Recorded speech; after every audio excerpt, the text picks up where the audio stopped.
hello to the millions more watching online around the world. That's part of the story, isn't it? The establishment media, the regime media, the legacy media, the government media, they haven't mentioned this rally. They want to pretend it doesn't even exist. Well, it exists. You exist, even if the media party pretends you don't. And if the only source of news we had was the regime media, that would be a problem. But across the United Kingdom and in my country of Canada and around the world, a new generation of citizen journalists is arising to tell the other side of the story. Whether it's the Canadian truckers or the Dutch farmers or now the mothers and grandmothers protesting outside Britain's dangerous migrant hotels.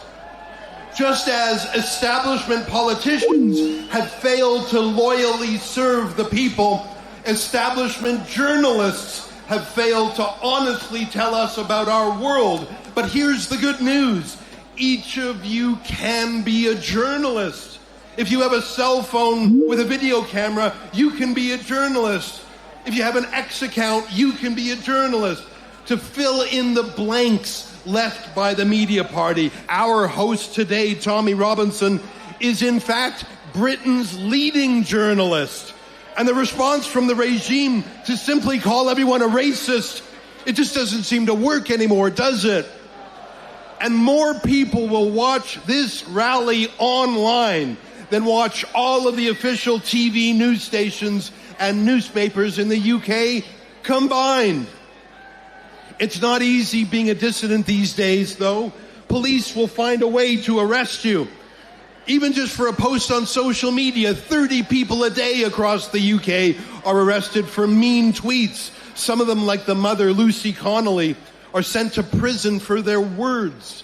This in the country that gave us the Magna Carta and set the standard for free speech.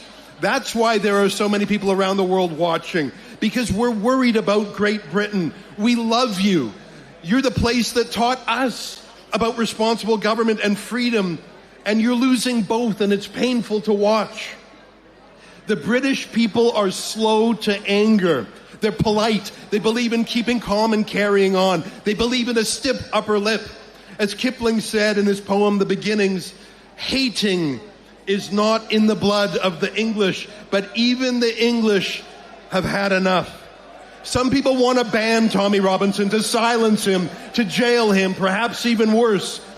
I don't think he can get a fair trial anymore in the UK courts. He's become the official scapegoat, the official enemy of the state.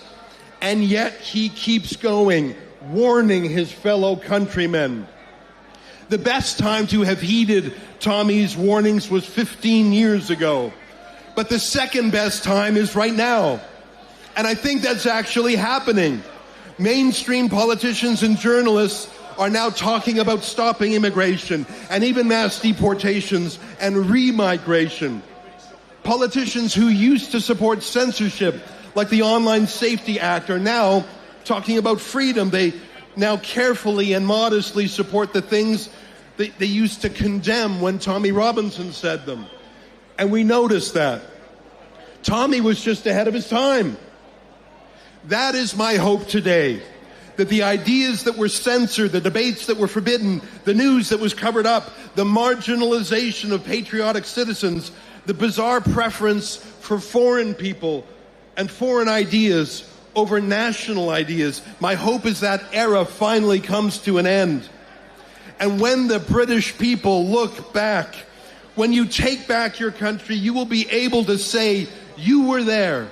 You were there at a turning point. You were there when the people decided in their millions to no longer be afraid to love their country.